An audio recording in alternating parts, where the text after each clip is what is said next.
Laurence Tisdale. Il est titulaire d'une licence en agriculture générale et d'une maîtrise en sciences micro-propagation de l'Université McGill. Il est auteur de nombreux articles scientifiques dans les revues spécialisées telles que Earth Science, revue américaine. Il est membre votant de la Creation Research Society aux États-Unis. Professionnellement, il travaille comme gestionnaire de projets internationaux pour une compagnie canadienne et il est certifié PMP, Project Management Professional. Laurence a fondé en 1990 l'Association de sciences créationnistes du Québec, soit ASCQ, dont il est le président. Cette association regroupe des créationnistes francophones de la province de Québec. Conférencier de renommée internationale, Laurence Tisdale a donné depuis 1984 plus de 1000 conférences sur le créationnisme.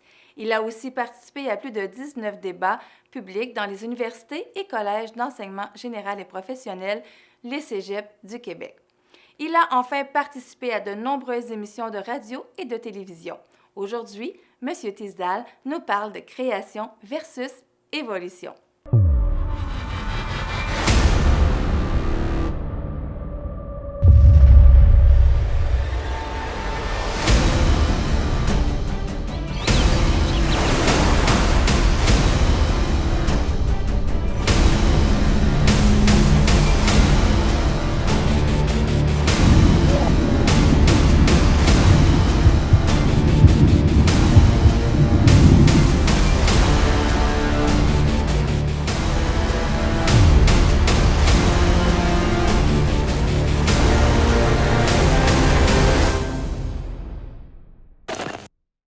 Bonjour à tous. Je suis très content d'être ici et de pouvoir discuter avec vous concernant la création et l'évolution. Une invitation faite de Théovox pour la conférence Apologia 2020. Et en plus, ça me fait encore plus plaisir parce que moi, j'étudie ce sujet-là depuis plus que 30 ans. Je suis encore passionné, après 30 ans, 1000 conférences, 20 débats, je suis encore passionné par le sujet. Et je vois les gens autour de moi sont passionnés par le sujet de nos origines. Je crois que la raison, c'est que directement relié à nos origines et notre devenir. Et on voudrait tous savoir où est-ce qu'on s'en va. Alors pour cette conférence, nous allons regarder des racines et des arbres. Beaucoup de différentes sortes d'arbres, étrangement, vont à travers la théorie de l'évolution et vont à travers les religions. Sur l'image, à l'écran, vous voyez un figuier. Ce figuier s'appelle le Ficus religiosa, qui veut dire le figuier sacré. Un arbre qui fait une interface entre le surnaturel et le naturel. Il y a une histoire autour du Ficus religiosa qui est très intéressante. Premièrement, il y a 2000 ans, il y a l'empereur de l'Inde, Ashoka le Grand, qui aurait coupé une branche de cet arbre et l'aurait donné comme cadeau au roi de Sri Lanka. Parce que sous cet arbre, Bouddha aura atteint l'illumination, il aura atteint la divinité. Et c'est une des raisons pourquoi on l'appelle le figuier sacré. Mais savez-vous que, étrangement, le figuier fait partie de toutes les religions majeures au monde et ça a affecté l'histoire des rois, des reines, des soldats et même des scientifiques. Et on va voir tout ça au courant de cette présentation. Cet arbre, contraire aux autres plantes, il cache ses fleurs à l'intérieur des figues, comme à l'intérieur d'un groupement de figues. Et contrairement à la plupart des plantes, le figuier ne cache pas ses racines.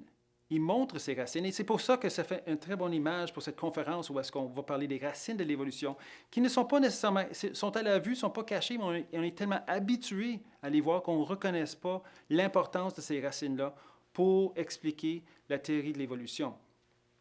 Le figuier a d'autres caractéristiques importantes.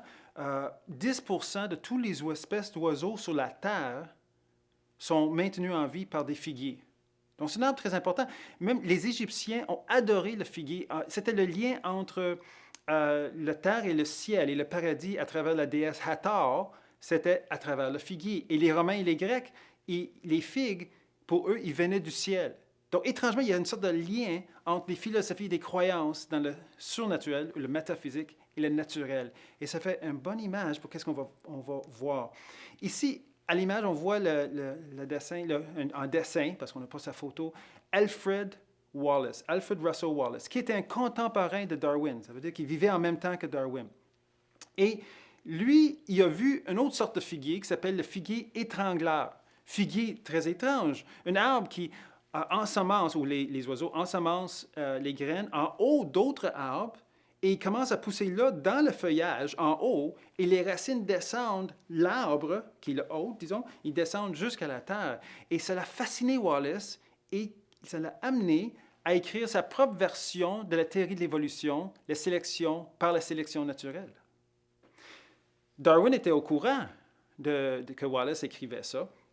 Et d'ailleurs, on soupçonne que Darwin a publié, après 20 ans d'avoir pas publié, qu'il a publié justement parce qu'il savait que Wallace revenait en bateau et allait publier sa propre théorie. Et même, honnêtement, le 5e chapitre de l'origine des espèces, beaucoup de scientifiques croient qu'il a été fortement emprunté à Wallace, comme presque mot pour mot. Sur Wallace que Darwin aurait fait ça. Mais revenons à notre figuier. Donc, ce qui est intéressant dans les figuiers et que Wallace n'a pas dû savoir, c'est que chaque espèce de figuier a un guêpe spécifique pour la pollinisation. Ça veut dire que c'est une symbiose. Je crois que si Wallace aurait su ça, il serait posé des questions sur la sélection naturelle. Parce que comment évoluer un système dans deux espèces complètement différentes, mais complémentaires, en même temps, par hasard? Très peu probable. Wallace, en passant, n'était pas complètement d'accord avec Darwin, même s'il était évolutionniste. Il croyait que le cerveau, la mobilité des mains et le langage avaient seule explication pour leur origine à travers une intelligence primaire, à travers un créateur. Mais il croyait certainement dans le concept de simple à complexe ou des changements que Darwin était en train de présenter. Le ficus religiosa, donc revenons avec le ficus sacré, cet arbre-là, a été adoré par les hindous aussi, et les Jains, et même ils ont fait partie d'un hymne pour les soldats védiques, 3500 ans avant maintenant. Le figuier est devenu partie des croyances dues à son importance nutritive, et entre autres. Mais étrangement, aussi dans la croyance judéo-chrétienne, on a tout de suite un figuier au début. Dans l'Ancien Testament, quand Adam et Ève ont mangé de l'arbre du bien, la connaissance du bien et du mal, il y avait 2 arbres dans le jardin, un arbre de la vie et un arbre de la connaissance du bien et du mal. Ils ont mangé et ils savaient qu'ils avaient fait de quoi qui n'était pas correct, ils avaient fait mal, et ils se sont mis une ceinture des feuilles de figuier pour se cacher d'un regard de Dieu juste, d'un jugement, si vous voulez, pour se cacher de leur nudité. C'est intéressant. Est-ce que je suis peut-être en train de suggérer que les racines de la théorie de l'évolution, en fait, la théorie de l'évolution, c'est une sorte de feuille de figuier où on se cacherait à travers une sorte de vêtement scientifique. Mais en dessous, c'est une philosophie religieuse qui est très ancienne et qui prédate Darwin de beaucoup. Alors, on va plonger nos regards sur des temps très, très, très anciens, des croyances très anciennes, pour voir si la racine de la théorie de l'évolution de Darwin aurait été bien avant qu'est-ce qu'on pense aujourd'hui. En fait, si je vous demandais d'où vient la théorie de l'évolution, vous direz « Ah, mais c'est Charles Darwin, 1859, il a publié L'origine des espèces ». Effectivement, il a publié un livre après 20 ans. Le titre, c'est L'origine des espèces et par le moyen de la sélection naturelle. En anglais, et ça a été publié en anglais, le titre a une deuxième partie qui est « Ou la préservation des races favorisées dans la lutte pour la survie ». Donc, le titre au complet, ça aurait été « L'origine des espèces au moyen de la sélection naturelle » ou « La préservation des races favorisées dans la lutte pour la survie ». C'est intéressant que toutes les traductions en français, ils laissent tomber la deuxième partie de la phrase. Je me demande si c'est parce que ce n'était pas politiquement correct quand ça a été traduit en français quelques années plus tard. Cela étant, ce livre-là est supposé être le début, mais ce n'est pas le début. C'est ça qu'on va voir. Et dans le livre, comme vous voyez à l'écran, il y a un autre arbre. On va parler, je vous avais dit qu'on va parler d'arbres à travers cette conférence. Voici l'arbre de la vie de Darwin. C'est très simple ici. On voit en haut, c'est marqué en anglais « I think », je pense, et il est en train de faire un schéma que toutes sortes de vie viendraient d'une première bactérie. Lui, il pensait que c'était une cellule simple et qu'on arriverait à toutes les sortes de vie d'une façon naturelle, sans aucune intervention divine ou surnaturelle. Voici un autre arbre qui est apparu peu de temps après par Huxley. Donc, Huxley a fait un arbre de vie, Haeckel, je veux dire, excuse-moi, ça c'est l'arbre de vie de Haeckel. Et Haeckel était comme le Darwin de l'Allemagne. Et lui, il a développé l'arbre, c'est clairement plus complexe que celui de Darwin. Et depuis ce temps-là, on est arrivé maintenant à croire que cet arbre, c'est un fait. Et pour montrer ça, je vais citer un professeur de l'Université de Laval à Québec, Dr. Cyril Barrette, qui était le directeur du département de biologie. Il a écrit un livre qui s'appelle « Le miroir du monde ». Il va dire d'abord, l'évolution n'est pas seulement une théorie, c'est aussi un fait.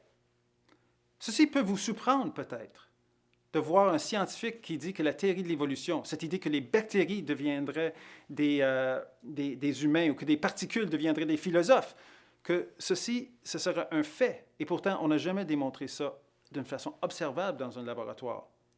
Mais c'est publié par Dr. Cyril Barrette. Et c'est la pensée de beaucoup de gens que c'est un fait. On ne se questionne pas là-dessus. En fait, plus tard dans son livre, il va dire quoi? Il va dire « Il n'y a aujourd'hui aucun biologiste raisonnable qui croit que la vie n'a pas d'histoire. » Wow! Ça veut dire que si vous ne croyez pas à cet arbre de vie, vous êtes soit pas biologiste ou pas raisonnable. Moi, je vais vous dire qu'il y a plein de biologistes qui ne croient pas à cette histoire. C'est sûr que c'est Dr. Barrette, il ne croit pas à cette histoire. Il ne croit pas à l'histoire qu'il y a eu une intelligence qui est en arrière de la création. Mais de dire qu'il n'y a aucun biologiste, c'est une sorte de position d'autorité avec une certaine arrogance qui essaie d'exclure toute opinion autre et position autre que la position évolutionniste, qui est typique dans notre société. Et donc, cette série de changements qui a commencé avec l'idée qu'une bactérie va devenir un humain à travers des millions d'années, centaines de millions d'années, est maintenant rendu cosmique. Donc là, on va commencer avec l'hydrogène. Donc, Hubert Reeves, l'astrophysicien qui est très connu naturellement, il va dire que l'hydrogène va devenir homme et il avait la capacité innée de devenir l'homme parce qu'il est devenu l'homme. C'est une tautologie, c'est une circulation, un raisonnement séculaire. Mais vous voyez, ce n'est pas juste une question de la vie, mais c'est même jusqu'aux particules. Et on parle d'une évolution cosmique. Revenons à Dr. Cyril Barrette, qui va expliquer, il va définir l'évolution pour nous. L'essence du fait de l'évolution est que la vie a émergé imperceptiblement de la matière non vivante et que par la suite, les espèces se sont transformées et ont émergé les uns à partir des autres par un processus naturel. On voit naturellement l'emphase sur le processus naturel, mais on voit aussi qu'il parle de la vie à partir du non-vie, ce qui est très difficile à démontrer, parce que ça n'a jamais été démontré, c'est contre la loi de la biogenèse. Mais voilà, c'est comme ça qu'il définit l'évolution. Donc, c'est une évolution même pré-vivant on arrive jusqu'à nous d'une façon naturelle. Donc ça nous donne la base. Et cet arbre, comme vous voyez, simple de Darwin, est maintenant devenu beaucoup, beaucoup plus complexe pendant qu'on essaie de classifier qu'est-ce qui existe dans la nature, qui nous entend dans la vie sur Terre, et on essaie de mettre des liens entre toutes ces sortes de vie, et naturellement, on arrive à la fin avec un ancêtre commun à tout le monde. Je vais citer un évolutionniste qui s'appelle James Shapiro, qu'en 2005, il a écrit ceci, une lettre ouverte au ministère d'Éducation du Kansas. Pour les scientifiques qui la prennent au sérieux, l'évolution darwinienne a fonctionné plus comme une croyance philosophique que comme une hypothèse scientifique testable. Ah, c'est étrange. Si c'est un fait scientifique, ce scientifique ici, James Shapiro, est en train de dire quelque chose d'un peu différent, là. Il dit « Cette fonction quasi-religieuse de la théorie est, je pense, ce qui se cache derrière de nombreuses affirmations extrêmes que vous avez sans doute rencontrées de la part de certains scientifiques opposés à toute critique du néo-darwinisme en classe. Il va aussi ajouter ceci, fort intéressant. Il dit, c'est aussi pourquoi de nombreux scientifiques font des déclarations publiques sur la théorie qu'ils ne défendraient pas en privé à d'autres scientifiques comme moi. Donc, il y a deux histoires. Il y a l'histoire pour le public, puis il y a l'histoire pour les pairs dans le système éducatif. Michael Ruse, qui est aussi un philosophe et un scientifique de l'Université de la Floride, il va dire « L'évolution est élevée par ses partisans au-dessus de la simple science. Elle est véhiculée comme une idéologie, une religion séculière, un choix au même titre que le christianisme, avec un sens et une morale. L'évolution est une religion. » C'était le cas au début et perdure jusqu'à maintenant. L'évolution a donc pris naissance en tant qu'idéologie séculière, comme substitut explicite du christianisme. Peut-être en entendant ceci, ça vous trouble un peu, parce que vous dites, mais non, c'est la science pure et dure, l'évolution, la théorie de l'évolution, mais pas selon les évolutionnistes. Certains évolutionnistes regardent l'évolution et disent, mais on n'est pas en train de parler d'une science ici, on est en train de parler d'une foi naturaliste. Même Karl Popper, le grand philosophe évolutionniste, il va comparer l'évolution, il va dire, est-ce que c'est de la science pure et dure ou est-ce que c'est un programme de recherche métaphysique? Donc, ce serait intéressant de regarder d'où vient cette théorie qui a des sources, on dirait, métaphysiques et non pas juste dans la science. Les premières 5 éditions du livre d'Origine des espèces de Darwin, il n'a pas donné crédit à personne pour cette idée de la sélection naturelle. Pas à Wallace, pas à personne. Mais je pense qu'il s'est fait beaucoup critiquer. Alors, la 6e édition, dans sa préface, il va mentionner 22 personnes contemporaines et personnes avant lui, comme Buffon, qui parlent de l'idée de transformation des êtres, d'un changement entre moins complexe à plus complexe dans le monde du vivant. Mais il y a une phrase, et je vais la lire ici. Quelques autres, au contraire, ont admis que les espèces éprouvent des modifications et que les formes actuelles descendent de formes préexistantes par voie de génération régulière. Et attention à ce qui s'en vient. Si on laisse de côté les allusions qu'on trouve à cet égard dans les auteurs de l'Antiquité, Buffon est le premier qui, dans les temps modernes, etc.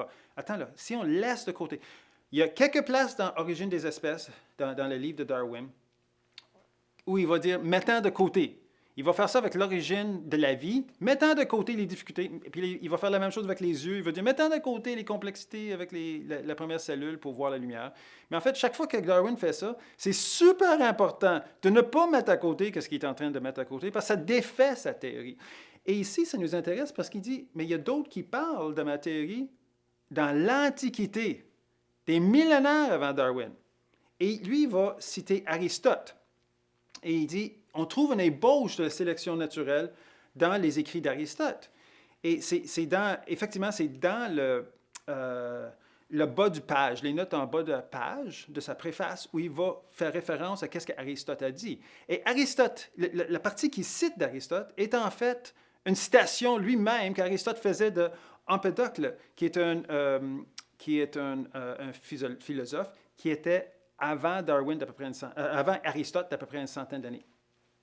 Et voici la citation. « Ainsi donc, toutes les fois où les choses se produisent accidentellement, comme elles se seraient produites ayant un but, elles subsistent et se conservent, parce qu'elles ont pris spontanément la condition convenable, mais celles où il y en est autrement ont péri ou périssent. » Donc, c'est une sorte de sélection naturelle. Il faut comprendre le contexte.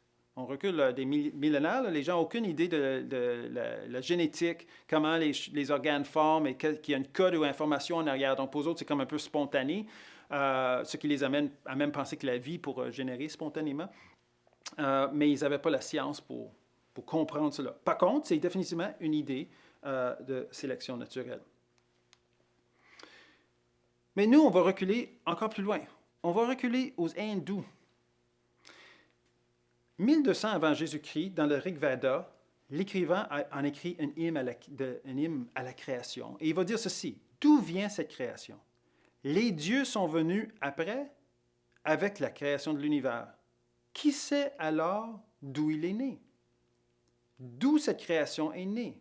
Peut-être s'est-elle formée elle-même ou peut-être pas. Et peut-être que vous avez vous-même une sorte de position agnostique. Peut-être la création, peut-être elle a été créée, peut-être il n'a pas été créé. Peut-être vous êtes comme ce personnage il y a 3200 ans, il se posait cette même question. Et on va explorer comment les hindous ont composé avec la création qui les entoure. Et on va commencer avec les évolutionnistes panthéistes. Panthéiste veut dire Dieu est tout. Donc, vous faites partie de la création, vous faites partie de Dieu. Dieu est la création et c'est un tout. Donc, la nature, en fait, est Dieu. Même de nos jours, où les gens vont parler de mère nature, ils sont en train de prendre une position panthéiste. Mais cette position-là vient des brahmanes ou les prêtres brahmaniques de l'Inde. Il y a un écrivain, il y a un scientifique qui s'appelle Sir Monier Williams, qu'au tournant du siècle, donc dans les années 1884 à peu près, lui, était spécialiste dans le sanskrit. Donc, il était spécialiste dans les écritures indiennes, très anciennes. Et il dit ceci: en réalité, les hindous étaient des spinozistes 2000 ans avant la naissance de Spinoza. Bon, Spinoza, il croyait que toute substance était infinie, que la matière était infinie. Donc, tu n'avais pas besoin de Dieu parce que la matière existait depuis tout le temps. Il dit que les hindous étaient des spinozistes 2000 ans avant la naissance de Spinoza, des darwiniens des siècles avant la naissance de Darwin, et des évolutionnistes des siècles avant que la doctrine de l'évolution a été acceptée par les Huxley de notre temps, de son temps, et bien avant que le mot évolution existe dans un langage du monde. Donc, il y a quelque chose vraiment à découvrir concernant les hindous et leur compréhension de la nature qui les entoure comme racine de la théorie de l'évolution. Les textes sacrés hindous se composent principalement du Rig Vedas, qui date à peu près entre 1000 à 1400 avant Jésus-Christ, les Upanishads, qui est 800 à 400 avant Jésus-Christ, le Bhagavad Gita, 500 ans avant Jésus-Christ, les lois de Manu, 200 ans avant Jésus-Christ, et le Mahabharata, qui est de 400 ans avant Jésus-Christ jusqu'à 100 ans après Jésus-Christ. Et on va piger quelques paroles à travers ces textes sacrés, qu'il y en a qui sont assez volumineux, pour démontrer que leur pensée était une pensée évolutionniste déjà très existante, bien naturellement des millénaires avant Darwin. On commence avec le concept cosmique. Donc, on voit cette forme-là, le cercle avec un triangle dedans, et ce triangle a 3 points, dont ils ont le Trimurti, qui est les 3 dieux, si vous voulez, les 3 principes de l'hindouisme, qui c'est Brahma, Vishnu et Shavana. Donc, Brahma, c'est le principe créateur, et il y a Vishnu qui va préserver, et il y a Shiva qui va détruire. Donc, ça fait un cycle, créer, préserver, détruire, et on recommence. Et ça fait un cercle. Et cette cercle, et tout ce qui se passe est à l'intérieur, et vous allez voir, naturellement, ça va rentrer dans le concept de réincarnation. Hein? Parce qu'eux autres, ils ont comme un serpent, comme vous voyez à l'écran, un serpent où est-ce que tout existe à travers un cycle, il y a un début, il y a un fin, puis le début va repartir encore. Donc, ils ont un univers cyclique. C'est étrange parce que ça ressemble beaucoup à des modèles cosmiques d'aujourd'hui. Le cosmique oscillatoire de Sir Fred Hoyle, où il y a un Big Bang, il y a une expansion. Après ça, l'univers, il y a une contraction gravitationnelle. Et après ça, l'univers meurt et il recommence. Et ça sert comme un univers éternel. C'est exactement la même idée, sauf en termes scientifiques modernes. Naturellement, pour que l'univers puisse revenir, ça prend de la masse pour la gravité. Il n'y a pas de masse dans l'univers. C'est un des grands problèmes avec cette idée-là, c'est qu'il manque 90% de la masse nécessaire pour faire revenir l'univers. Donc, l'univers n'a pas l'air d'être cyclique de tout scientifiquement. Revenons à nos hindous. Je cite le Védas, 1400 années avant Jésus-Christ, donc ça fait 3400 ans. Cette lumière, en parlant de la création de l'univers, cette lumière est venue et l'eau est progressivement devenue un œuf merveilleux, dans lequel Brahman, c'est-à-dire l'univers, s'est créé. Après des centaines de millions d'années, déjà on parle de centaines de millions d'années, il a divisé l'œuf en parties, faisant le paradis de l'un et la terre de l'autre. Donc il y a ce changement progressif de simple à complexe. Ils vont parler dans les lois de Manu comme l'univers, ça commence avec une particule. Il dit, mais en joignant des particules minuscules, c'est dans le 56e verset du premier chapitre, en joignant des particules minuscules, même de ces 6, qui possèdent un pouvoir sans mesure, avec des particules de lui-même, apparemment, il a créé tous les êtres. Donc, on a cette idée qu'il y a une particule et à partir de cette particule, on va expansionner, on va avoir la vie. Et dans le Mandaka Upanishad, c'est marqué sur ces premières phrases. Par tapas, tapas c'est la chaleur ou le mouvement. Les autres, ils disent c'est le pouvoir de la méditation. Brahman, c'est-à-dire l'univers, atteint l'expansion et vient ensuite la matière primordiale et de là vient la vie. Mais on a le modèle du Big Bang déjà prononcé haut et fort des millénaires avant que le Big Bang ait apparu comme idée. Fascinant. C'est vraiment fascinant. Les racines de nos modèles modernes scientifiques ne sont pas modernes de tout. Le Mahabharata, ils écrivent ceci. Ceux-ci, c'est-à-dire les processus créatifs, acquièrent successivement les attributs des processus immédiatement précédents. Donc, il y a une sorte de transmission héréditaire, hein, dont ils sont issus. Chacun a non seulement son propre attribut spécial, mais chaque successeur a les attributs de tous les précédents. Donc, on a cette idée qu'on va transférer de l'information d'une génération à l'autre. Ici, eux autres, il faut comprendre, eux autres, ils sont concernés par l'âme et comment l'âme s'améliore à travers le karma. Et ils disent ceci, l'âme se déplace de nombreuses formes vivantes pour gagner un cadre humain bien évolué. C'est une évolution karmique. Lorsqu'il traverse 84 corps lacs, il acquiert une forme humaine précieuse. Je vous dis, c'est quoi 84 corps lacs? C'est un chiffre, 8,4 millions. Ça veut dire qu'avant que ton âme arrive à être humain, vous avez passé à travers 8,4 millions de sortes d'espèces animales. C'est vraiment une évolution naturelle et spirituelle pour eux. Et naturellement, c'est relié avec la réincarnation parce que vous êtes en train de réincarner chaque fois. Il y a ce cycle qui est en train de se faire chaque fois. Donc ça, il fallait que je vous donne une fondation dans l'hindouisme pour comprendre pourquoi je dis que la théorie de l'évolution a des racines là-dedans. Finalement, on va parler des lois de Manu. Encore, dans le 45e verset, il dit « De l'humidité chaude proviennent les insectes ailés qui piquent. » Donc, c'est la génération spontanée. Hein? Les poux, les mouches et punaises, ils sont engendrés par la chaleur ainsi que tous les autres de même espèce. Bon, on comprend, ils n'ont pas de microscope, ils ne pouvaient pas voir et savoir ce que nous savons aujourd'hui. Mais cette idée de génération spontanée n'est pas nouvelle. C'est quelque chose qui existe depuis, au moins les hindous, des millénaires avant nous. Finalement, dans le Vishnu Purana, il y a des chiffres ici assez incroyables. Ils vont parler et remarquer la progression qui est utilisée ici. 20 000 espèces de plantes, 900 000 espèces de créatures aquatiques, 900 000 espèces d'amphibiens et de reptiles. Ils sont en train de parler de toutes ces 8,4 millions d'espèces qu'on voit à travers. 1 million d'espèces d'oiseaux, 3 millions d'espèces d'autres créatures. Ils vont parler de 400 millions d'espèces d'anthropoïdes. Donc, on voit qu'il y a vraiment une progression ici. Et après quoi, l'espèce humaine, de 200 000 variétés, c'est vraiment beaucoup de variétés en passant, voit le jour et l'homme s'engage alors dans une activité délibérée pour atteindre la perfection. Ils veulent toujours atteindre la perfection de la divinité. Donc, on voit comment on commence avec des plantes aquatiques, semi-aquatiques, reptiles, oiseaux, et on arrive à l'humain. C'est le même modèle. Mais énoncé sans tout le tralala scientifique, on comprend. Mais c'est le même modèle. Je vais citer un hindou beaucoup plus récent, en 1895, qui était Swami Vivekananda. Il a fait fureur en Londres, il a popularisé l'hindouisme, naturellement, et quelques années après que Darwin a publié L'origine des espèces, et lui, il va parler de l'évolution d'un point de vue hindou. Il était connu surtout à cause de sa mémoire. Il pouvait mémoriser des encyclopédies complètes. Et les gens étaient fascinés par sa mémoire. Et il a dit ceci durant une conférence qu'il a faite à Londres. Quelle est la cause de l'évolution? Le désir. L'animal veut faire quelque chose, mais il ne trouve pas l'environnement favorable et développe donc un nouveau corps. Qui le développe? L'animal lui-même, sa volonté. Vous vous êtes développé à partir de l'amibe la plus basse.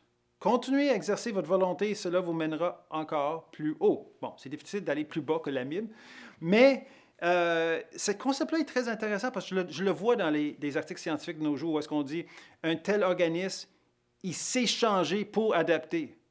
mais il n'y a pas de volonté dans ces organismes-là. C'est un code génétique. Soit ils ont l'information avant, soit ils ne l'ont pas et ils vont périr. Donc, mais ce concept-là qu'il y a une volonté, un peu comme Hubert Reeves qui va parler de l'hydrogène, doit avoir la capacité innée de devenir homme parce qu'il est devenu homme. Ça ressemble vraiment beaucoup à un concept hindouiste.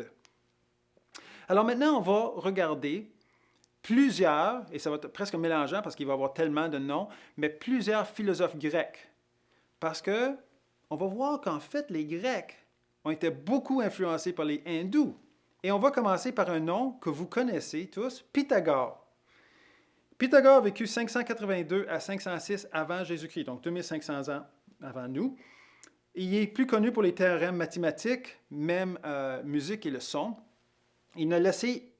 Étrangement, il n'a pas laissé rien d'écrit. Il y a juste ses disciples qui ont écrit des choses et des idées sur lui. Et c'est ça qu'on a comme histoire.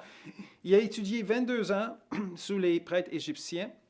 Il a été capturé. Il a étudié un autre 12 ans avec les Babyloniens. Et après ça, il a même étudié Italie en Inde, étudié avec les Brahmanes. Et c'est même cité par son biographe qui s'appelle Iamblichus. Il a dit « Pythagore a beaucoup voyagé, étudiant les enseignements ésotériques des Assyriens, des Égyptiens et des Brahmanes. » Il croyait aussi à la réincarnation et cette croyance probablement venait de ses études avec les Brahmanes. D'autres influences hindoues sur Pythagore, et on n'a pas fini là-dessus, on va revenir parce que Pythagore devient super important comme racine pour l'évolution. Il croyait à la réincarnation, l'ascétisme, il y avait un régime végétarien.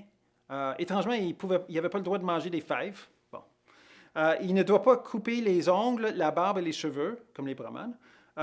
Les théorèmes mathématiques et musique et études du son, qui sont toutes des choses hindoues qui existaient avant Pythagore et qui aura même emprunté sous son nom. Sir William Jones, qu'on a vu tout à l'heure, qui était spécialiste dans le sanskrit, il a écrit ceci. Les analogies entre la philosophie grecque de Pythagore et l'école Sankhya, qui est une école, une façon de penser philosophique hindoue, sont très évidentes. Rawlinson, en 1937, dans son livre « La sagesse des hindous », il va dire ceci. « Il est plus probable que Pythagore a été influencé par l'Inde que par l'Égypte. Presque toutes les théories religieuses, philosophiques et mathématiques enseignées par les Pythagoriens étaient connues en Inde au 6e siècle avant Jésus-Christ. » Wow, ça peut, là, vous êtes en train de dire, wow, ça enlève ma place de sécurité. Où sont les frontières? Maintenant, les Grecs c'est plus les Grecs qui sont la source, c'est les Hindous. Mais oui, apparemment, c'est la situation. Rawlinson, il ajoute ceci dans un autre livre qui s'appelle L'héritage de l'Inde. Il semble que le soi-disant théorème de Pythagore, de la quadrature de l'hypoténuse, était déjà connu des Indiens dans les temps védiques plus anciens et donc avant Pythagore. Alors, Pythagore, qui devient très important dans notre histoire, en fait, prend ces idées des hindous. Maintenant, on va parler de Platon. Platon était un disciple de Socrate, et Socrate débattait avec les philosophes brahmanes. Donc, Platon avait aussi accès à une pensée brahmanique. Socrate croyait à la réincarnation, et Platon était fasciné par Pythagore. Il a ramassé beaucoup d'argent pour acheter des livres. Imagine, les livres dans ce temps-là, il n'y en avait pas beaucoup. Et ça coûtait beaucoup d'argent. Il a acheté pour acheter tous les livres qu'il pouvait sur Pythagore, parce qu'il était fasciné par Pythagore.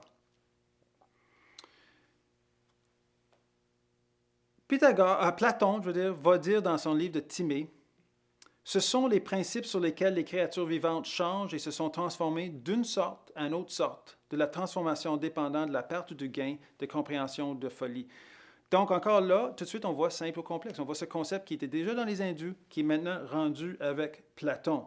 Il comprenait que les sortes de vie changent, mais il croyait quand même, comme les Hindous, que l'univers était co-éternel. Donc, il croyait dans un Dieu créateur, mais il croyait dans un univers éternel en même temps. Et Platon croyait dans la réincarnation. Donc, ce cyclisme revient. E.J. Erwick, en 1921, spécialiste sur le sujet, il dit ceci: « J'affirme avec beaucoup de confiance que si quelqu'un se familiarisait avec la vieille sagesse indienne et lisait ensuite les dialogues de Platon, il ne manquerait guère de se rendre compte que tous deux sont occupés par la même recherche de soi, inspirés de la même foi, tirés vers le haut par la même vision. Donc, il est clair ici qu'on est en train de parler d'un lien entre la philosophie grecque et les croyances hindoues. Maintenant, on va parler d'Aristote. Donc, Aristote, et voici une petite statue d'Aristote dans la cathédrale de Notre-Dame de Chartres. Aristote était disciple de Platon. Beaucoup de ses idées venaient de Pythagore. Donc, on revient avec Pythagore qui avait ses idées des hindous. Et ce que je suis en train de vous parler, il y a un livre qui date assez loin là, par Arthur Lovejoy, un scientifique spécialiste qui s'appelle The Great Chain of Being, le grand chaîne de l'être. Et lui, il prend cette idée-là et ils vont des hindous jusqu'à Darwin. Il a fait dans ce livre un peu qu'est-ce que je suis en train de faire maintenant, si jamais vous voulez regarder plus en détail. Et c'est une série de conférences qu'il a faites à l'Université de Harvard. Et c'est une publication qui est disponible sur l'Internet. Aristote, l'univers était éternel et le mouvement causerait la création. Ça vous rappelle de quelque chose? Mais oui, ça rappelle des concepts hindous. Il parle aussi de ce changement dans scala naturae, donc l'échelle de la nature, où est-ce qu'il parle de cette progression. Il va dire la nature, progressivement, étape par étape, s'est développée des substances inanimées aux créatures vivantes.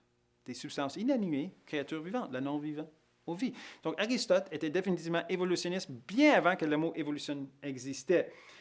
Je vais citer quelque chose d'autre d'Aristote, parce qu'il est très populaire. Comme le stade le plus élevé, la fin et le but de tout le processus, l'homme apparaît.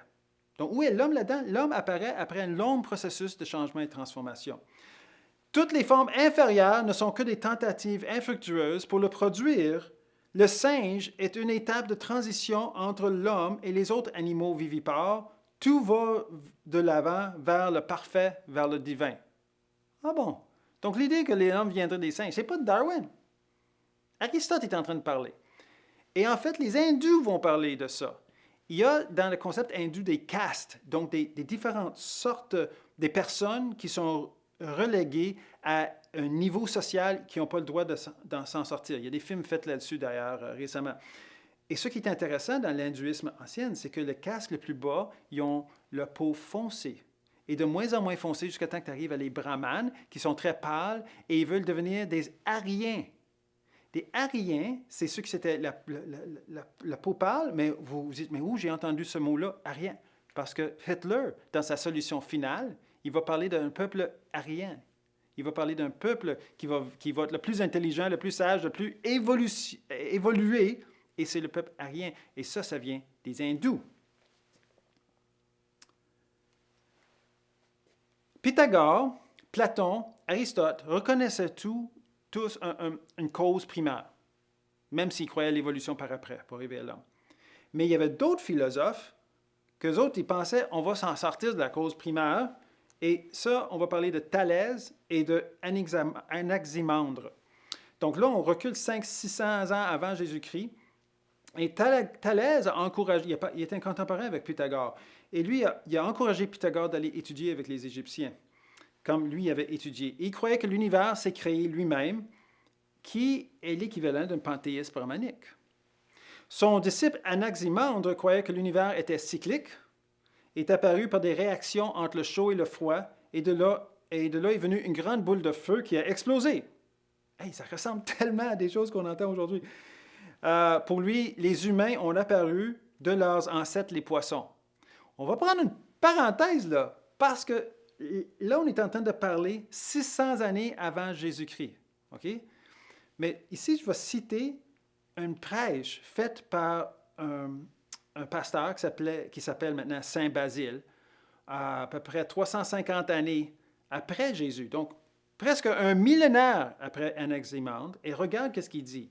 Il dit dans sa prêche, il dit « Rejette les idées ridicules de ces philosophes arrogants qui ne sont pas gênés de mettre leur âme au même niveau que l'âme des chiens et qui prétendent que leur origine aurait été des buissons et des poissons marins.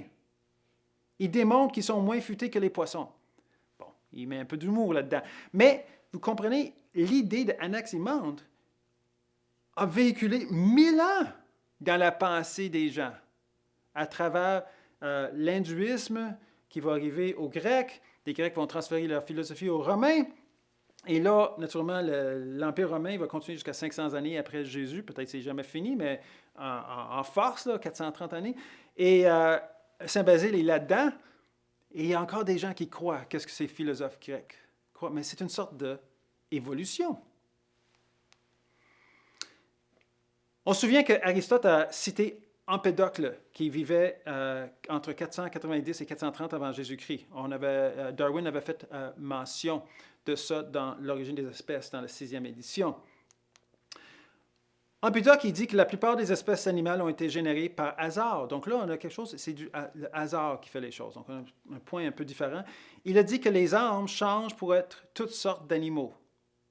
C'est de l'hindouisme. C'est ce concept qu'on est en train de s'améliorer en passant par différentes sortes d'animaux. Démocrite, donc là, on arrive à... C'est le dernier que je vais en parler, le Démocrite, ou peut-être Épicure. Démocrite qui vivait encore 400 ans, 460 à 370 ans avant Jésus-Christ, donc on est en train de parler des millénaires là, avant Darwin.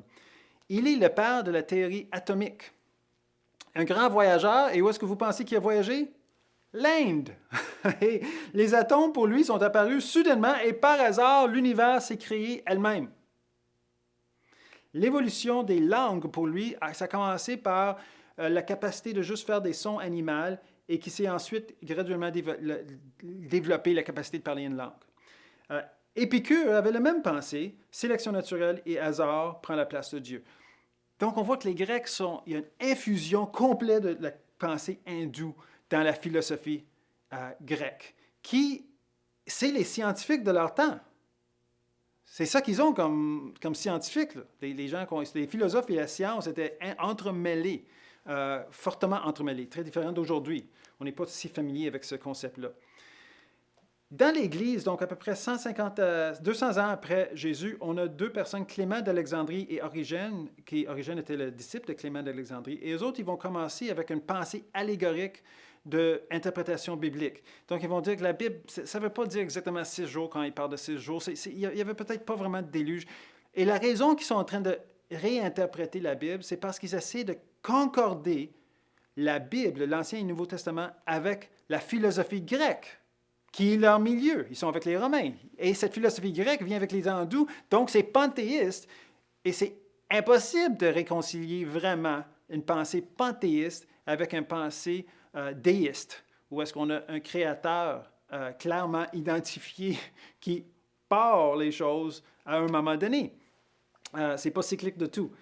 Alors, ils vont essayer. Origène, il va même spiritualiser la situation, où est-ce qu'il va dire que les pécheurs comme les démons vont progressivement se purifier afin de revenir à leur état au début. Donc, tu vois que c'est comme un cycle. On va faire le mal, ça va très, très mal dans le cas de démons. Mais comment ils vont se purifier à la longue? D'où vient le concept catholique de purgatoire? Mais ceci ne vient pas de tout de la Bible judéo-chrétienne. Là, il y a eu une période de temps où est-ce que l'Église était en train de être très politique dans le Moyen Âge. Et il n'y avait pas beaucoup nécessairement de focus sur les philosophies pendant ce temps-là. Mais ça a reparti plus tard et il y a eu la Réformation. Donc, il y a eu un moment où est-ce que Martin Luther et d'autres avant lui aussi se sont levés et ont dit l'Église, non, il faut qu'on revienne sur la Scripture, il faut qu'on revienne à la véracité de qu'est-ce qu'on appelle la parole de Dieu. Soit c'est vrai, soit c'est pas vrai. Mais si c'est vrai, on ne va pas le changer, c'est ça qui c'est. Et ça a amené une sorte de réveil en Europe qui a fait que, voyant la différence entre les philosophies grecques et romaines, et donc hindoues, ils ont mis ça de côté avec une emphase sur les philosophies théologiques judéo-chrétiennes. Donc, si on voulait avoir une pensée panthéiste, il fallait se cacher. Et à l'écran, vous voyez Leibniz, qui était connu comme le Platon de l'Allemagne. Et pour lui, il parlait de la grande chaîne de la vie. Donc, vous voyez, on s'en va vers l'arbre de la vie. Premièrement, c'était la grande chaîne de l'être, grande chaîne de l'échelle de la nature d'Aristote. Maintenant, c'est rendu la grande chaîne de la vie, qui est un précurseur du mot évolution. Pour lui, il faut que tous les ordres d'êtres naturels ne forment qu'une seule chaîne. Okay? Tout est relié graduel. Et ainsi, les hommes sont reliés aux animaux, ceci aux plantes et ceci aux fossiles. Donc ça, c'est intéressant parce qu'on voit comment l'humanité change. Dans le concept judéo-chrétien, l'homme est à part de la création. Il fait partie de la création, mais il est à part de la création. Parce qu'il est fait à l'image de Dieu, il est fait à l'image du Créateur. Mais quand on est panthéiste, l'homme n'a aucun... C'est le résultat, si vous voulez, de l'évolution, mais il fait partie complètement du tout. Il n'est pas séparé, il n'est pas spécial nécessairement, c'est juste qu'on est arrivé jusqu'à nous. Comme Stephen Gould dirait, le grand évolutionniste, c'est juste le hasard qu'on n'est pas notre propre chien. Bon, c'est peut-être pas très réjouissant comme idée, mais c'est son idée. Eux autres, ils vont parler de la loi de la continuité de la vie. Pour eux autres, c'est une loi. Donc, c'est gradualiste. C'est un changement graduel. Et il lie toujours les hommes avec les animaux et qui sont liés avec les plantes. John Locke, donc c'est le même temps. Donc, vous comprenez qu'ils sont en train de promouvoir ces idées-là, mais contre le courant culturel qui est à post-réformation. Surtout en Allemagne, parce que là, on a parlé de Leibniz.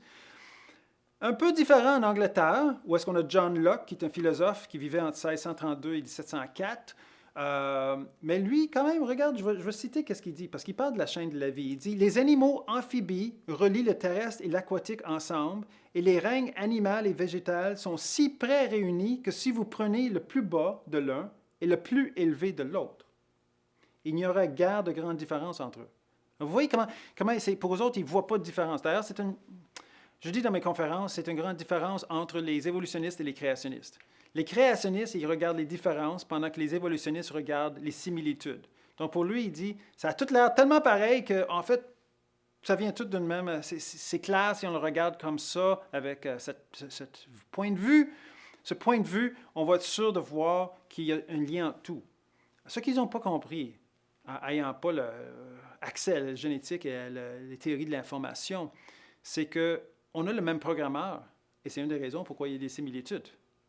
Mais eux autres, ils n'avaient pas cette connaissance-là. Et là, je vais rentrer dans quelque chose un peu spécial. En arrière de ces philosophes scientifiques, il y a les fondements de mouvements Rose-Croix et francs-maçons. Et John Locke et Leibniz sont comme des précurseurs au mouvement franc-maçon qui va devenir super important dans notre histoire et dans la société de l'Ouest en général. Francis Bacon et Descartes sont tous les deux des francs-maçons. Entre autres, Francis Bacon a fondé la franc-maçonnerie. Et il a aussi fondé, c'est là qu'il devient la Société royale de Londres. Donc, c'est la société des scientifiques, où les scientifiques se regroupaient. C'était fondé par ce même Francis Bacon. Ceux qui ont passé à l'université, ils vont savoir que Francis Bacon est aussi un des instigateurs d'une méthode scientifique. Donc, quand on pense à franc-maçonnerie, la franc-maçonnerie n'est pas chrétien. Il y a une sorte d'apparence chrétienne juste de surface. Mais en dessous, ils sont clairs que ça va jusqu'à l'Égypte et même aux hindous. Lui, il va écrire un livre, Francis Bacon, qui s'appelle « Le Nouveau Atlantis », qui est basé sur Timée de Platon. Et la Société royale de Londres était une tentative de formaliser les idéaux des Rose-Croix, que la connaissance amènera à une sorte d'utopie. Vous voyez, la théologie est un problème. Parce qu'on est en train de, pour ces gens-là, ils disent la théologie, c'est de la superstition. Et il y a beaucoup de gens qui croient ça encore aujourd'hui. Si vous croyez à Dieu, alors vous ne pouvez pas être scientifique. Ce qui est archi faux. Mais c'est ça les croyances qui étaient en train de véhiculer, qui véhiculent encore aujourd'hui. Alors, la franc-maçonnerie cherchera ses racines dans des religions païennes, incluant l'égyptologie et l'hindouisme, et ils vont instaurer la croyance de progression. Alors, dans la franc-maçonnerie, comme vous voyez à l'écran, on parle de 33 étapes qui vont vers la divinité, vers l'utopie. C'est toute une image basée sur Platon.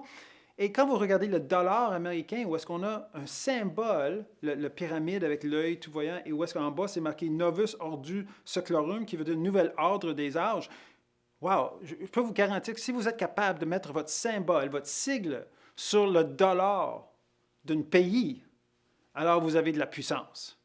Et tout le monde qui était quelqu'un dans ces temps-là était franc-maçon.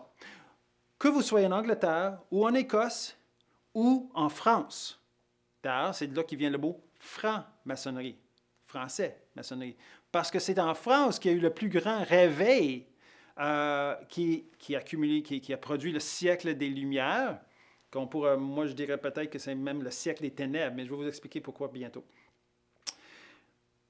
En Écosse, il y a Albert Pike qui dirigeait le rite écossais des francs-maçons. Il va dire ceci: « Nous venons maintenant à considérer le grand symbole de Pythagore. Nos symboles sont venus des Ariens, concept indu, et beaucoup ont été inventés par Pythagore, qui a étudié en Égypte et en Babylone. Il était fasciné par les Égyptiens. » Et vous allez voir pourquoi c'est important dans juste quelques instants. Voltaire, il a dit ceci: « Quand j'ai lu Platon pour la première fois et que je suis tombé sur cette gradation d'êtres qui monte de l'atome le plus léger à l'être suprême, j'ai été frappé d'admiration. Pour lui, c'est une libération de savoir qu'on vient d'une amibe. Pour lui, ça, c'était une grande libération. Libération de quoi? Libération des contraintes morales de la théologie, de la croyance dans un Dieu créateur, qui donne une sorte de règle. Ils n'aimaient pas avoir des règles de tout. Juste au début de ce mouvement des siècles de lumière, il y a eu une encyclopédie qui a été publiée. Ça s'appelle l'Encyclopédie ou Dictionnaire raisonné des sciences, des arts et des métiers en 1751 par Diderot et d'Alembert. Je pense qu'il y a eu 16 volumes. Les deux étaient des leaders francs-maçons en France, naturellement. Et on voit la Révolution française, en fait, va partir, pas à cause de l'encyclopédie, mais ça fait toute partie de ce même mouvement qui a fini par tuer 200 000 personnes par la Révolution française. Ils ont été impliqués aussi dans le fondement de l'Académie royale des sciences françaises. Donc, il y avait l'Académie royale, la Société royale de Londres avec Francis Bacon, mais là, tu as Descartes, tu as Voltaire, tu as d'autres personnes qui vont faire partie de cette Académie royale des sciences françaises et aussi Diderot et d'Alembert qui vont publier cette encyclopédie. Mais les images sont importantes. Juste à l'intérieur, il y a cette image que vous voyez à l'écran. Ce que vous voyez, c'est, si vous regardez, vous pouvez voir des colonnes d'un temple grec en arrière, un temple ionique, avec des nuages. Là, vous avez une femme qui est semi-nue en avant et la lumière vient en arrière de cette femme semi-nue-là. Ils sont en train de dire, en fait, que la vérité viendra des Grecs. Et qui est cette femme? Mais c'est décrit ici. Sous le temple de l'architecture ionique veut dire grec, sanctuaire de la vérité. Donc, il définit eux-mêmes que la vérité viendrait des Grecs. On voit la vérité enveloppée d'un voile et brillant de lumière qui sépare les nuages et les disperse. À droite de la vérité, la raison et la philosophie s'occupent d'elles-mêmes. L'une la soulève et l'autre retire la voix de la vérité. Écoutez ceci. À ses pieds, la théologie humiliée reçoit sa lumière d'en haut. Wow! OK, on comprend pourquoi il y avait un certain conflit avec l'Église. Parce que là, on est en train de dire que la raison humaine est Dieu, la vérité, et que tout ce qui concerne la révélation biblique est humilié. Le problème, c'est qu'ils vont faire référence aux Grecs. Les Grecs sont en train de prendre leur philosophie des croyances indues, et donc c'est vraiment deux croyances qui se confrontent, et non question de science et raison, en réalité, comme on vient de voir. Sur la première page, vous avez peut-être remarqué qu'il y a on dirait un petit Cupide ou un petit ange, mais en fait, c'est Lucifer. Et c'est Lucifer, les cornes, avec des ailes sur les ruines d'une ancienne culture. Des symboles de franc-maçonnerie sont à ses pieds. Un triangle de Pythagore, par exemple. Lucifer amène la lumière au monde. Il y a même une petite flamme par-dessus sa tête, un peu en faisant l'image de la Pentecôte en acte 2 du Nouveau Testament. Et Albert Pike, celui qui dirigeait le rite écossais franc-maçon, était clair. Pour lui, Lucifer était un dieu et il amenait la lumière au monde. Donc, ce n'est pas trop caché comme idée, mais les gens sont plus ou moins conscients de ça. Mais ça, c'est le début de la science à travers le siècle des Lumières. C'est très spirituel et c'est très métaphysique. On a fait beaucoup de noms, on a fait beaucoup de gens, on est rendu au siècle des Lumières. Je vais juste finir un peu pour qu'on puisse arriver à Darwin. Et je comprends qu'on peut être un peu étourdi par la quantité d'informations si on n'est pas habitué à la philosophie. Moi-même, j'étais un peu étourdi en l'étudiant. Mais ça vaut la peine de s'approfondir ce sujet-là puis comprendre d'où viennent les pensées qui nous entourent et quelle est leur vraie racine. À gauche, vous voyez un homme qui s'appelle Lord Monboddo. C'est son nom, il est écossais. Et c'est important parce que où est-ce qu'il était juge, il y avait beaucoup d'influence comme franc-maçon. Erasmus Darwin, donc le grand-père de Darwin, a étudié, et quand Erasmus Darwin a lu les écrits de Monboddo, il a dit que c'était une autorité. Monboddo était tout un caractère. Honnêtement, il faisait des bains d'air. Ça veut dire qu'il allait dehors dans son jardin, ne portant absolument rien, comme un vrai homme. Et c'est un peu froid, l'Écosse. Après son bain d'air, il prenait des bains de glace. Donc là, il faisait son bain d'air, et là, il brisait la glace, sautait dedans. Et c'était un peu froid, là, on parle des fin 1800, fin 1700. C'était tout un... Il voulait être comme les Spartans. Il voulait être fort comme les Grecs. Mais de l'autre côté, il expliquait comment lui, il voyait le monde naturel. Il a développé Edinburgh, et l'Université d'Edinburgh, un peu comme on l'appelait l'Athènes du Nord. Donc, c'est vraiment relié à la pensée grecque. Et en 1768, il explique que les humains ont évolué à partir des orang-outans. Pour lui, l'orang-outan était un animal entre les singes et les hommes. C'est bien avant Darwin. Darwin, c'est 100 années plus tard. Erasmus Darwin va continuer ces idées-là de cette progression. Monboddo, Lord Monboddo, il va écrire son livre qui s'appelle Métaphysique ancienne. Il va dire, quand l'homme est encore dans le sein, donc dans le fœtus, il n'est pas mieux qu'un légume. Par étapes, il devient un animal. Donc, on vient de voir l'embryologie, qui était supposément partie par Haeckel dans les années 20 années après que l'origine des espèces a été publiée, et qui a fait la base pour l'avortement, en disant que à un moment donné, le fœtus n'est pas humain. Mais ça a commencé une centaine d'années avant, avec Monboddo, qui disait que mais l'homme, c'est pas mieux qu'un légume. Et ces personnes-là, ils ont de l'influence sur leur communauté scientifique. Ce n'est pas des personnes à part, là, c'est des personnes au centre de ce qui se passe dans la connaissance et dans ce qu'ils appellent la vérité, en guillemets. Dans Zoonomie, qui a été écrit par Erasmus Darwin, le grand-père de Darwin, cette idée de la génération graduelle de toutes choses semble avoir été aussi familière aux philosophes anciens qu'aux philosophes modernes. Donc lui, il reconnaissait que ces idées-là, ils venaient de bien avant, contrairement à son petit-fils qui n'a pas donné aucun crédit jusqu'à la 6e édition de son livre. Il dit ceci à Erasmus Darwin, « Serait-il trop audacieux d'imaginer que dans la longue période de temps, depuis que la Terre a commencé à exister, peut-être des millions d'âges avant le début de l'histoire de l'humanité. Serait-il trop audacieux d'imaginer que tous les animaux au sang chaud sont issus d'un filament vivant? Quoiqu'il croyait à une cause primaire, il croyait clairement dans l'arbre de vie, dans cet enchaînement à partir d'une particule jusqu'au philosophe. Donc, en conclusion, la Terre et l'évolution a ses fondements dans l'hindouisme des Brahmanes.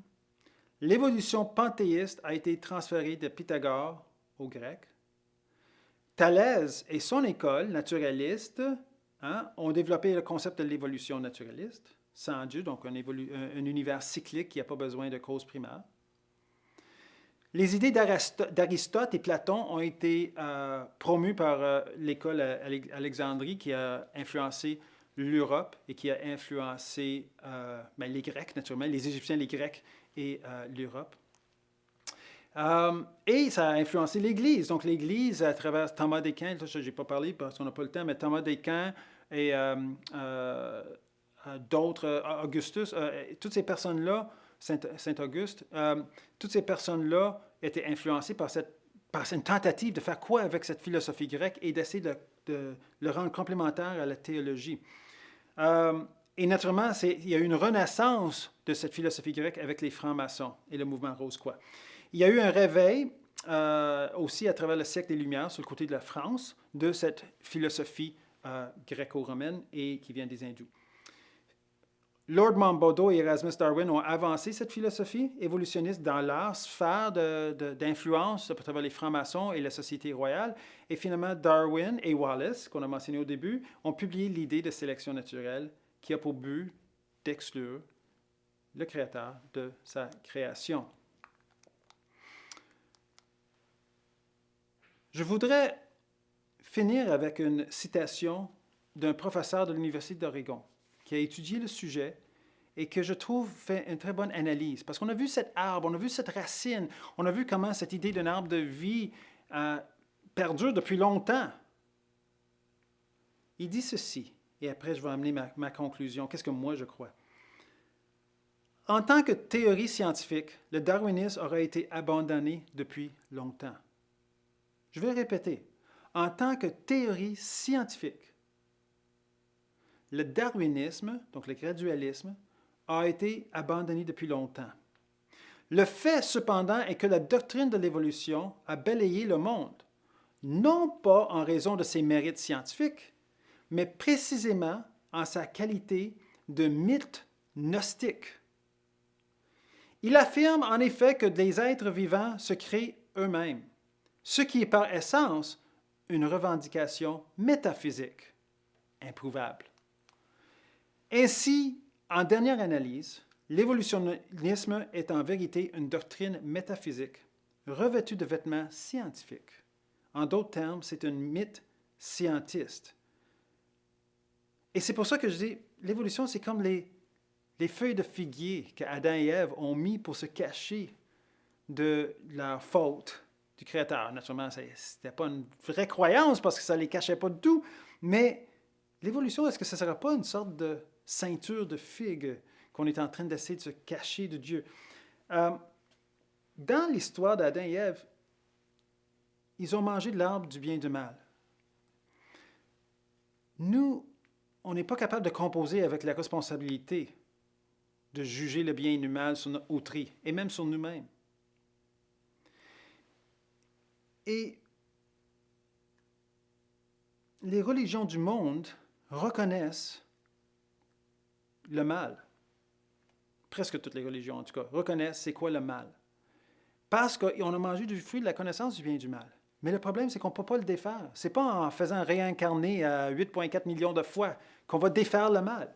Tout le monde, l'évolution inclue, vous avez vu, j'ai cité maintes fois, on veut arriver à cette idée platonique ou hindoue vers l'être suprême, on veut se déifier, on veut devenir Dieu. Ce qui était très étrange, parce que dans l'histoire, en Genèse, 3e chapitre, on voit le serpent qui parle, dialogue avec Ève, sous l'arbre de la connaissance du bien et du mal, avant qu'elle ait mangé le fruit.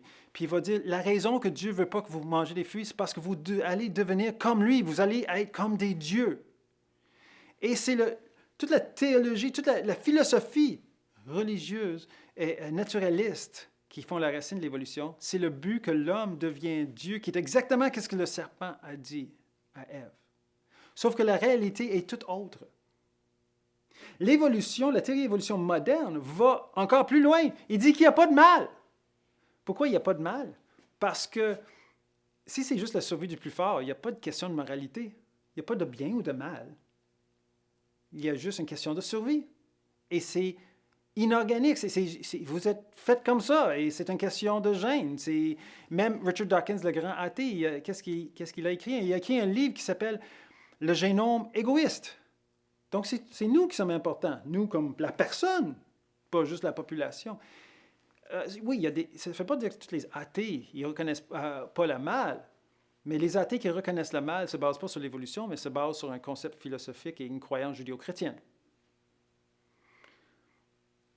Mais les religions comme l'hindouisme, de la racine de l'évolution, mais cette religion-là reconnaît le mal, mais pas de solution. Mais il y a une solution, je crois, qui est présentée par Jésus, qu'est-ce qui est présenté par la Bible judéo-chrétienne. Qu'est-ce qu'on voit dans la Bible, c'est que l'homme ne peut pas arriver à la perfection parce qu'il a mangé l'arbre de la connaissance du bien et du mal. Les feuilles de figuier ne peuvent pas le cacher du jugement d'un Dieu parfait. Et on ne peut pas réparer les torts qu'on a faits après qu'on les a faits. Donc la seule solution possible, c'est que le Fils de Dieu, quelqu'un de parfait, par amour, accepte d'être puni à notre place pour les fautes que nous avons commises. Et de là, ça nous donne une entrée à la vie éternelle ou à Dieu, parce qu'on est couvert par le sacrifice ou quelqu'un d'autre, dans ce cas-ci Jésus, qui aura pris ses fautes sur nous. Vous voyez, toutes les religions ont quelque chose de similaire. Les auteurs de ces religions-là sont encore dans leur tombeau. Bouddha est dans son tombeau. Les brahmanes hindous sont dans leur tombeau. Mohammed est dans son tombeau. Mais ce qui fait la différence avec Jésus, c'est que le tombeau est vide. Ça fait toute la différence. Parce que c'est là que Jésus dit, « Moi, je suis la vérité. » Et je veux finir juste à vous citer 2 versets et vous encourager à voir la signification de ces 2 paroles de Jésus. En Matthieu 11, dans l'évangile de Matthieu, chapitre 11, verset 28, il dit, « Venez à moi, vous tous qui êtes fatigués et chargés, et je vous donnerai du repos. » On est fatigué à cause du mal qui nous entoure. On est fatigué à cause du mal, on se sent coupable. Et ce n'est pas une question de juste dire, on n'est plus coupable. Non, la culpabilité est là exprès. C'est une bonne chose. Mais là, il faut faire quelque chose avec. Et Jésus, il doit dire en Jean 3, 36, il va dire, « Celui qui croit au Fils a la vie éternelle. Celui qui ne croit pas au Fils ne verra point la vie, mais la colère de Dieu demeure sur lui, parce qu'il n'en est pas couvert. » C'est simple. C'est grandiose, c'est humiliant. Il faut soumettre sa vie à Jésus et dire, « Jésus, je demande pardon pour mes fautes. » Et ce qui est intéressant, et c'est pour ça qu'on appelle la bonne nouvelle, c'est que Jésus dit, « Mais moi, je vous pardonne. J'ai fait ce qu'il fallait faire. J'ai pris la responsabilité. Je vous pardonne. » Mais pour avoir accès, il faut demander pardon. Et je vous encourage à réfléchir sur ça, peut-être vous-même à dire, « Moi, je veux que ma vie change. Voilà l'opportunité. » Changez vos racines pour que vous ne soyez pas attachés à un figuier sacré, mais à l'arbre de la vie. Merci.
Bonjour, je me présente Bernard Bousseau, directeur général chez Racine et Chamberlain, courtier d'assurance dommages.